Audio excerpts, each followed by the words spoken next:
হযরত আইয়ুব নবী ডাক দিয়ে বলে, রহিমা রে, দেখতে দেখতে সব বিবি চলে গেল, তুই তো গেলি না। বাদানো আইয়ুব নবী যত কথা বলে, বিবি রহিমা শুধু কান্দে। কথা বলতে বলতে কিতাব প্রমাণ করে হঠাৎ করে ঘায়ের একটা ঘা থেকে, এক অঙ্গের একটা ঘা থেকে কিরা পড়ে জমিনে পড়েছে। আইয়ুব নবী ডাক দিয়ে বলে, রহিমা রে, এই পোকাটা আমার গায়ে উঠাইয়া দাও। আইয়ুব নবীর বিবি রহিমা ডাক দিয়ে বলতেছেন, স্বামী, আমি যদি হাতের আঙ্গুল দিয়ে পোকা তুলে আপনার জায়গায় ছেড়ে দেই, আপনার এই গায়ের জায়গায় আপনি আঘাত পাবেন। স্বামী গো, মনে যদি কিছু না নেন, আপনার এতটাই ভালোবেসে ফেলেছি, আপনি অনুমতি দিলে আমি আমার জিহ্বা দিয়া আপনার ঘায়ের পোকা উঠাইয়া ঘায়ের জায়গায় রেখে দিতাম। আইয়ুব নবী বলতেছি, এত মহব্বত করো তুমি আমারে, সবাই গেল, তুমি যাও না গেলে। আইয়ুব নবী বিবি রহিমা ডাক দিয়ে কয়, স্বামী আমার, আমি আপনার সেবা যত্ন করি একমাত্র ওনারে পাওয়ার আশায়। কারে পাওয়ার আশায়? বিবি রহিমার অন্তরে কার ভয়? জোরে বলেন, কার ভয়? বলেন তো দেখি, আইয়ুব নবী দুনিয়াতে আগে আইছে না হযরত আলী দুনিয়াতে আগে আইছে? কোন নবী? জোরে কন। আইয়ুব নবী। হযরত আইয়ুব নবী খুব ধনী মানুষ, দান করে। মুহররম মাস যখন আহে না, প্রতি বছর মুহররম মাসে খুব দান করে, মন উজাড় করে দান করে। একদিন শয়তানে আল্লাহরে ডাক দিয়ে কয়, আল্লাহ, আইয়ুব একটু পরীক্ষা করে দেখো তো দেখি। আল্লাহ কয়, কেমনে? ওর একটু পরীক্ষা করে দেখো। ও যে তুমি যে কও যে তোমার আইয়ুব তোমার ছাড়া কিচ্ছু বোঝে না, ওর একটু পরীক্ষায় ফালাও, ইমতিহানে ফালাও। তো আল্লাহ পাক কইলে, ঠিক আছে, আমি তোরে প্রমাণ করে দিব, আমার আইয়ুব দুঃখে কষ্টে সুখে দুঃখে অল্পনায় কল্পনায় জল্পনায় অল্পে বেশিতে সর্বসময় আমি আল্লাহকেই ডাকে, এটা আমি আল্লাহ প্রমাণ করে দিব। সুবহানাল্লাহ। তো হযরত আইয়ুব নবীর গায়ে আল্লাহ পাক পোকা দিলেন, কিরা দিলেন। কি দিলেন? পোকা দিয়ে দিলেন। কিরা এই কিরা দিয়ে দিল। 1 বছর না, 2 বছর না, 18 বছর। কয় বছর? আইয়ুব নবীর বউ ছিল 3টা। কয়টা? যখন কয়টা? 2টা। একটা ছিল হাই লেভেলের ধনী, প্রথমটা। দ্বিতীয়টা হইল মধ্যবিত্ত, আর তৃতীয়টা হইল চলতে ফিরতে পারে। কথা কয় না? চলতে ফিরতে মানে অভাবও নাই, দরকারও নাই। অভাবও নাই মানে উবুত করলে পিঠ আর সিট করলে পেট। কথা কি ভাঙ্গে ভাঙ্গে বুঝাতে পারতাছি তো? মানে অভাবও নাই, দরকারও নাই। আপনি দেখেন ঢাকা কারণ বাজার যান, এই রাইতে বহু লোক পলিথিন দিয়ে ইটা বাইন্দা বালিশ বানায় হয়ে রয়েছে।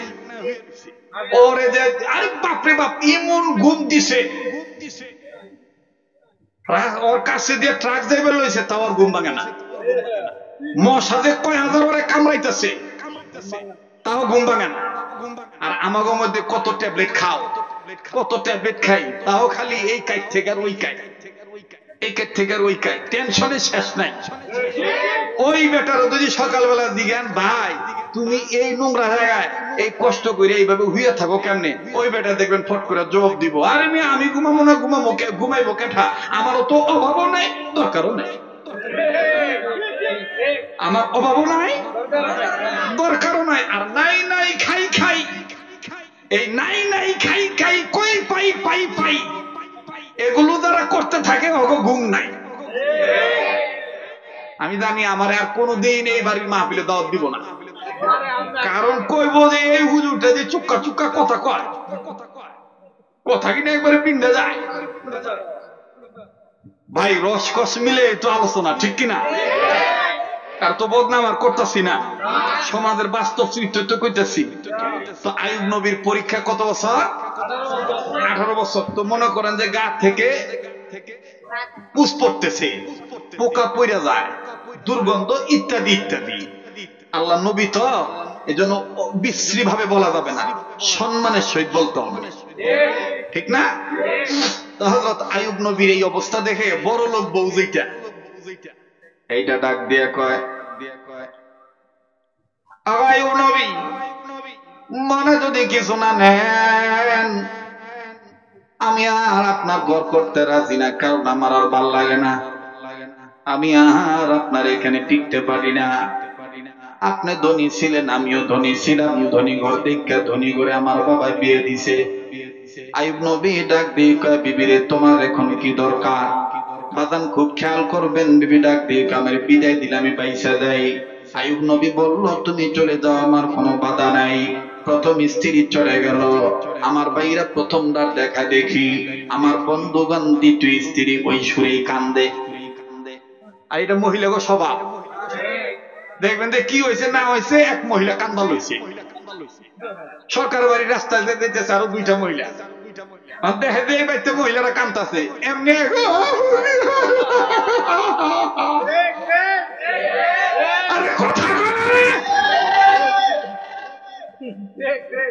মানে বুঝলো না বুঝলো না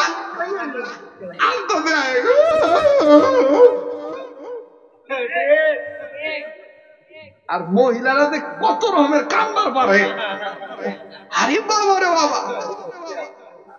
মহিলারা তো অনেক মহিলা আছে দেখবেন গীত গায়ে গায়ে কান্দে, ওই কি এর লাইগা আইজিলি রে গোলাম আমার ঘরে।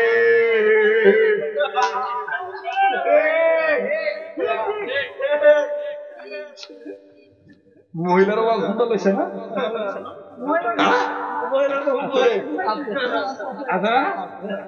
ওরা খুব হুজুরের কদ্দুম রয়েছে রে, আলামিন সরকারের মায় কদ্দুম ধরে লইছে রে, বাস্তব মুখে কথা কবে লইছে। তো এবার ওই দ্বিতীয় বউ প্রথম বউর দেখা দেখি দ্বিতীয়টা ওই সুরে কয়, আমিও যাও গা। তা আইয়ুব নবী আবার ডাক দেখে ধরে রয়েছে কেনা জাগা, জাগা মতন কিল পড়লে দেখবেন সোজা জায়গা। আসলে তো আমরা জাগা মতন কিলে বেরো পারি না, কর পারি না। আবার কিল মানে মারামারি না মিয়া, কিল লেগে কিছু কর পারি না জানেন। আমাকে ওই বর্তমান সমাজে অনেকেই মহিলারা আমার কাছে বিয়া বয় না, আমরা মহিলার কাছে বিয়া বয়ে পড়ে রয়েছি। কেমনে? ওর বাপের বাড়িতে দুনিয়ার কিছু লইয়া পড়ছি, এলে কি লইলো লাইটলো কিছুই কবার পারি না। কথা মুহররম মাস থেকে শিক্ষা নিতে হবে। আমি যদি হুসাইনের উত্তরসূরি হয়ে থাকি, সোহাদায়ে কারবালাকে যদি মহব্বত করে থাকি, তাহলে আমি যৌতুক নিয়ে বিয়ে করব না।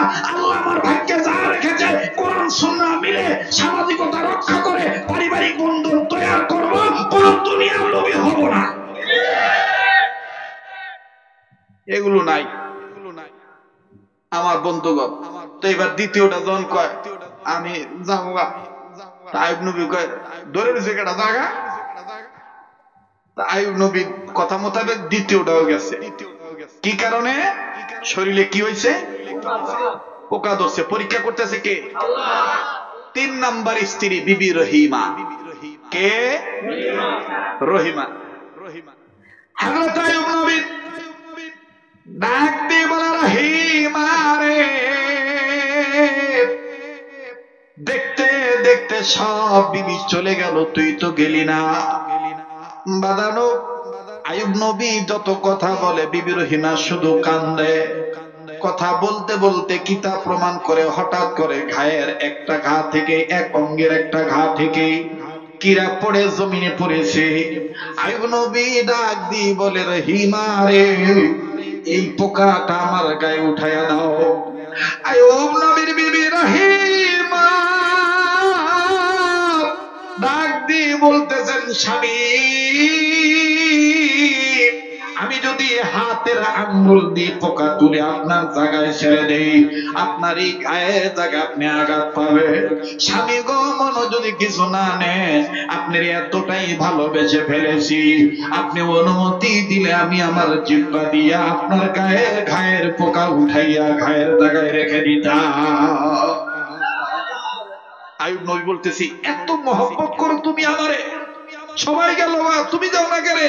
আইয়ুব নবী বিবি রহিমা ডাক দিয়ে কয়, স্বামী আমার, আমি আপনার সেবা যত্ন করি একমাত্র ওনারে পাওয়ার আশায়। কারে পাওয়ার আশা? বিবি রহিমার অন্তরে কার ভয়? জোরে বলেন কার ভয়? আল্লাহর ভয়। আল্লাহ অর্ডার করছে ঈমান যারা আনছো তোমরা আমাকে ভয় করো আর ওয়াকুলু কাওলান সাদীদা, আমাকে আমার ক্ষেত্রে আমার পক্ষ থেকে তোমরা মুমিনেরা সদা সর্বদা সত্য কথা বলো। এটা কার অর্ডার? আল্লাহর অর্ডার। কথা বলতে গেলে বহুত লম্বা হয়ে যাবে। আজকে তো মহিলারা চুল লম্বা করার লেগে কত আমল করে, কত ফ্যাশন করে, কত পার্লারে যায়। হ্যাঁ, নারীদের সৌন্দর্য হলো মাথার চুল। নারীদের সৌন্দর্য হলো কি? মাথার চুল। কিন্তু কিছু মহিলা আছে মাথার চুল হ্যাঁ ভাল লাগে না, এর লেগে কাটতে কাটতে কাটতে কাটতে কাটতে কাটতে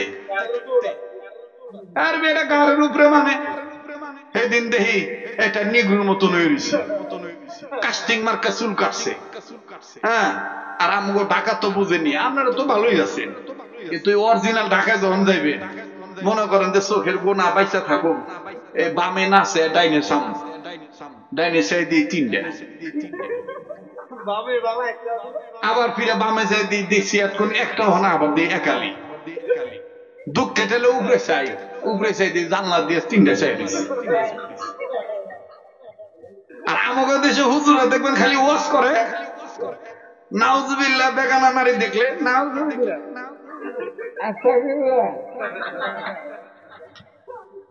কথা কয় না। এই হুজুর খুব কম পাইবেন যে হুজুর কয় যে নাউজুবিল্লাহ আস্তাগফিরুল্লাহ বলা বাদ দিয়া এই দেশে যেহেতু মুসলমানদের দেশ, ওলি আল্লাহর দেশ, শাহজালালের দেশ, শাহপরানের দেশ, হিন্দু মহিলারা যেন বোরকা পরে এই আইনটা পাশ করা চাই। সামাজিক ক্ষেত্র থেকে শুরু করে রাষ্ট্রীয় আইন হিসেবে সংসদে পর্যন্ত পর্দা আইনটা পাশ হোক, এটা আমরা সবাই চাই। এটা খুব কম পাইবেন হুজুর, কথা বলেন ঠিক কিনা? খালি দেখবেন কব যে বেগালা নারী দেখলে ওদিক তাকাইবেন না, গুনাহ হইব। তো গুনাহ তুই বেটা আমিও জানি, আমার বাবাও জানে, কথা কয় না। বেগানা নারী বাইরেইতে যেন না পারে সেই ব্যবস্থা করে লাগবো।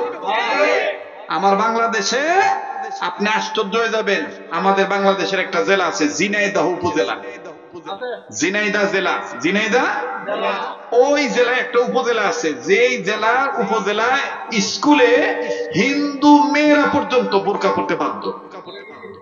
তাদেরকে জিজ্ঞাসা করা হয়েছে, মা তোমরা তো সনাতন ধর্ম মানো, তোমরা বোরকা পরো কে লিগা? এই মেয়েরা উত্তর দিছে, আমরা বিধর্মী হইতে পারি কিন্তু মুসলমানদের এই বোরকা পরে আমরা চিন্তা করে দেখছি যে আমরা যুবকদের খপ্পর থেকেও বাঁচতে পারি, এসিড থেকেও বাঁচতে পারি, ধর্ষণ থেকেও বাঁচতে পারি, ইফটিজিং থেকেও বাঁচতে পারি, আমিও বাঁচি, আমার সমাজও বাঁচি। তাহলে বলেন, যারা বোরকা পরবে, যে মহিলারা পর্দা করবে, এগো অন্তরে কার ভয়? রেবের ভয় না রবের ভয়? যখন কার ভয়?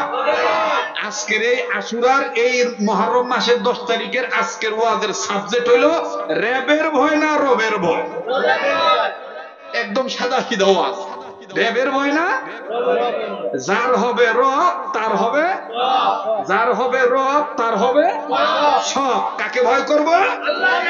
আল্লাহকে ভয় করব। তো বিবি আইয়ুব নবীর বিবি রহিমা ডাক দিয়ে বলতেছেন, আমি ওই আল্লাহকে ভয় করে আপনার সেবা যত্ন করতেছি।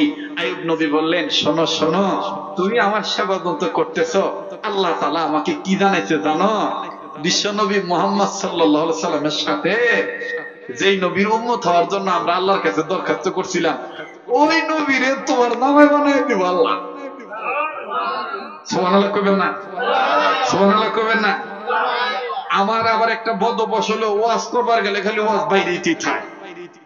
আল্লাহর নবীর সাথে জান্নাতে 4টা নারীর বিবাহ হবে। কয়টা নারীর?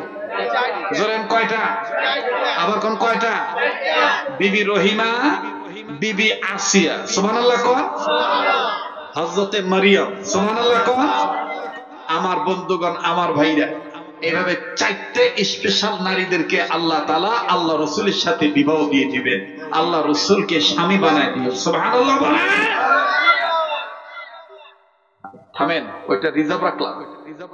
কয়টা হইলো? কয়টা কইছি? কয়জন নারীর সাথে বিয়ে হবে? কয়জন কইছি? বাকি থাকলো কয়টা? একটা। এটা আপনি পকেটে রাখেন, আমি কমনি। আমার ভাইরা, আমার বন্ধুগণ, হযরতে আইয়ুব নবী বিবি রহিমাকে পরীক্ষা করলেন, আইয়ুব নবীকে আল্লাহ পরীক্ষা করলেন। করতে করতে করতে করতে একবার আল্লাহ তাআলা রেজাল্ট দিয়ে দিলেন, আইয়ুব নবী পাস করলেন। যেই দিন পাস করলেন, যেই মাসে পাস করলেন, ওই মাসটার নাম মুহররম মাস। যেই দিনে পাস করলেন, ওই দিনটা ছিল মুহররমের 10 তারিখ। সুবহানাল্লাহ। এবার আসেন আল্লাহর খলিল ইব্রাহিম নবী। নমরুদ অগ্নিকুণ্ড তৈরি করছে, মনকে মন টনকে টন লাকড়ি জ্বালাইছে, লাকড়ি জ্বালাইয়া ইব্রাহিম নবীরে ফালাইছে। কিন্তু এই আগুন থেকে পরিত্রাণ যে মাসে করছে, ওই মাসটাও ছিল মুহররম মাস। যেই তারিখে পরিত্রাণ পাইছে, ওই তারিখটা ছিল 10 তারিখ। সুবহানাল্লাহ।